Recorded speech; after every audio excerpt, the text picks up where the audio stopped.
Well, the next question, the Rosary, 38. If I now say the Rosary and pray to Our Lady, why should I add true devotion? That and 39 are very similar. Mm-hmm. Will not the addition of another devotion only tend to confuse? Right. And with different words, they both ask the same point. Mm-hmm. I already have a full prayer life. Mm-hmm. Why do I want to tack another devotion on here? Right. And here what we have is a misunderstanding of the word devotion. Today, the word devotion largely means, in a spiritual setting, in a Catholic context, Right. a formal prayer that I say. Right. I have my devotional exercises or my devotions that I do. Okay? Now, while any one of these can be beautiful, what we're really saying is, though by itself this is simply or merely an act of piety. That's a beautiful and a necessary thing.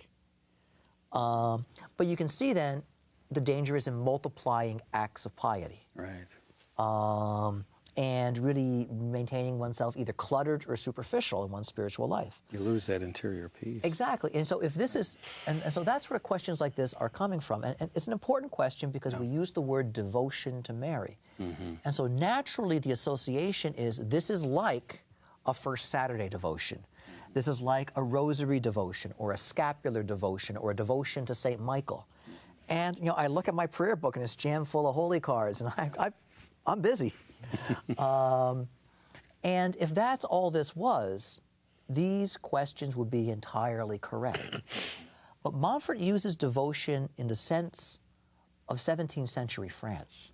And devotion in a spiritual context did not mean that. It meant devotion in a much fuller sense. It meant devotion as a persistent habit of union with God. Devotion meant spirituality. Right. And so here, we recognize then, Monfort is not interested in giving us another prayer to say, in giving us another exercise to do among the many exercises we may or may not be doing already. Monfort wants to give us something that touches all of them and transforms everything. Monfort is saying, this is about a heart that is devoted. This is about a life that is devoted to the Lord.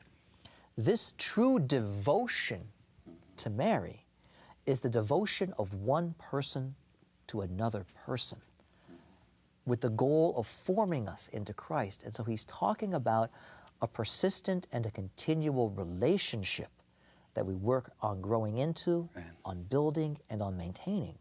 When we understand it that way, we see that we're not just sprinkling another few practices on top of my Catholicity. Right. Monfort is saying this is a fundamental way of living as a Catholic. There's a fundamental way of transforming the way I live as a Christian. This is a fundamental way of transforming my relationship with Christ. Right. And I live in this. And so what this will do then is it will shape the way I say the Rosary. It will change the way I engage my other devotions. Right. It might cause me to drop one or two and pick up a new one, but what it will do is it will shape my devotional life, because this is that great devotion in the full sense, Right. which sits at the base. That's beautiful. I think Father, you have anything to add before we go on to the last question here? Well, devotion also, I think, could be considered a kind of habitual attitude. That's a good idea. In which I'm thinking about Mary. I have taken on her way of thinking, her way of looking at life. And even though I don't consciously think of her at every moment, nevertheless, I've taken on her attitudes and her vision and her whole orientation towards life. And so I'm in constant union with her. Right. That's the sense in which I understand devotion. And if we can push that a little bit, we can say, in the full sense of the word, devotion implies time. Mm-hmm. You know, one can't look at a married couple and say they are really devoted to one another if one only knows them for a week.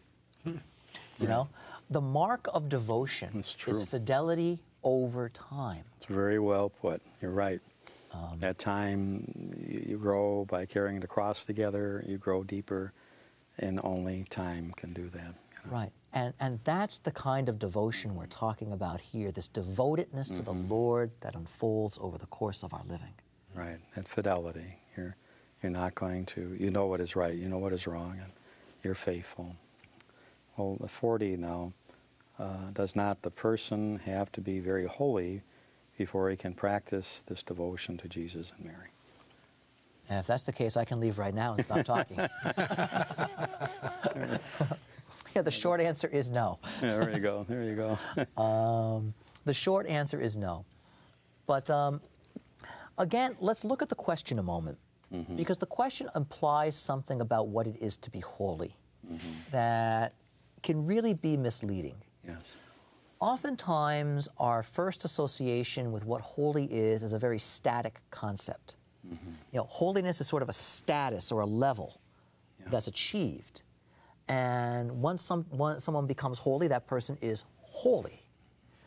And again, on the other side of eternity, with the Lord and the angels and the saints, we can say that. But on this side, holiness is a little sloppier concept than that. It's not so neat. Right. Because the spiritual life is not a static thing. And our lives are always in process. Our lives are always moving. Our lives are always changing. Yes. And so a person who might have attained a certain degree of holiness today might remain in that static condition.